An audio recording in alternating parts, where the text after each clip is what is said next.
Vic Goddard, the Chief Executive of the PCLC. This recent merge, what's the best way to describe the relationship you have now with Stewards Academy?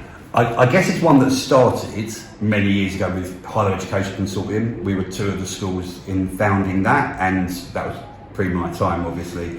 And I'll be honest, it's been a long journey, because when I became head, Rhonda Murtha was head at Stewards, and she was incredibly kind with her time, and me being able to phone her up and go, what do I do with this? And so there was always a close working relationship between Passmores and Stewards. Geographically, but also just because of the relationship between the schools. And of course, Rhonda moved on, and Helen Ginger's now the head, and we kept that relationship going. And so, even though I still feel I'm only just become a head and still learning everything, the relationship has sort of gone the other way, and I'm now in a more supportive role with the head there, because she's new to the post. And so we were sort of working with HEC, working at a leadership level, and we were going, but we're missing out on the in-class bits that could make the biggest difference. And so we just agreed, the two trust board chairs met and agreed that there would be a closer working relationship, and that includes at classroom level and below. So our CFO for our trust is doing the finances at Stewards now, so we've got an insight into that. So for us, it was a natural progression, and at this moment it's because we've agreed to work together and nothing more than that. So what are the benefits to Stewards Academy? I think the benefit, it's hard to separate them off. I guess they would say that they've got somebody who's been in Harlow for 21 years and knows the community quite well and is very passionate about this, so I guess they get a bit of me, which is helpful. I hope it's helpful. But I guess it's about finding the best in both schools. And the thing for me is, we deliver 13, 14, 15 subjects at GCSE. In the greatest one in the world, not every teacher is as good as the next one, There is strengths and weaknesses across both schools. And for us, it's about matching up our strengths with their weaknesses and vice versa. So if they've got a maths teacher that's brilliant and doing brilliant stuff, will come and show us the brilliant stuff so we can learn from it as well. And I guess what we're really saying is remove the competition from this. We know we're in the same town, we know we all want our schools full, but the bottom line is what we learned from the lockdowns is when you remove the league tables and you move the competition, we all shared really well. And I just want to make sure that keeps going, and it would be a shame to lose that. So at the moment it's an informal arrangement. At some time in the future, we hope it will become a formal arrangement, but it just gives us a chance to at least try. And how will you judge? What will you judge success as? I guess there's many indicators.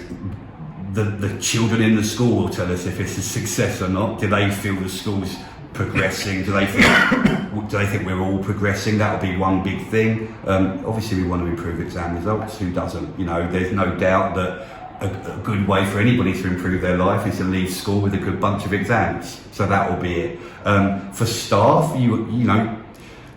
schools are only as good as the teachers and the staff they've got. It's got nothing to do with the head, it's to do with the people delivering in the classroom. And if we can then make them feel there's a collaboration, there's people to share the burden with, share some of the paperwork with, that's got to benefit everybody. And if you have happy staff, they stay, and the longer they stay, the better they get, the better the results get. So it's a whole ethos of let's remove the competition and just share the best of each other. And what about staff? Is it good for career development or indeed retention? Yeah, certainly. What I don't envisage happening is the best teachers from Passmores or the best teachers from Stewards suddenly disappearing from those schools and going to work over there. It's about upskilling the people at the school. So if I've got an excellent science teacher, well, how can that science teacher share their expertise to make our science teachers better?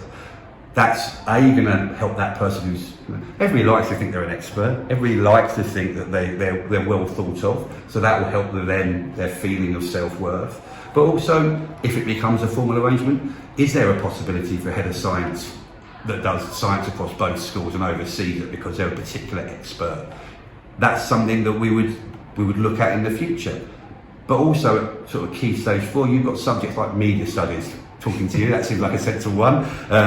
Whereas media studies is only really offered at key stage 4 in schools. So can I afford a whole expert teacher in media studies on my own?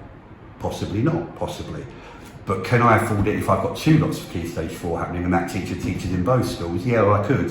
So all of a sudden we can up our expertise level because we can go for specialists, whereas sometimes we have to go for second subject people. And have you had questions from members of the public or parents and stakeholders, and likewise has Helen Ginger had the same? Yeah, I mean, there's no doubt that, you know, I hope that every community, so the Passmores community of parents and carers and the stewards are very passionate about their school and don't want to see it disappear or become the school they didn't choose for their child. And so that their own unique identity is important. And I've had a couple of conversations. So does that mean you're not going to be here, or does that mean you're going to lose some of your best teachers? And I know Helen's had the same conversation. And it's just reassuring people that if you combine the best of both organisations, they can only both improve, and that collaboration rather than competition is going to benefit everybody.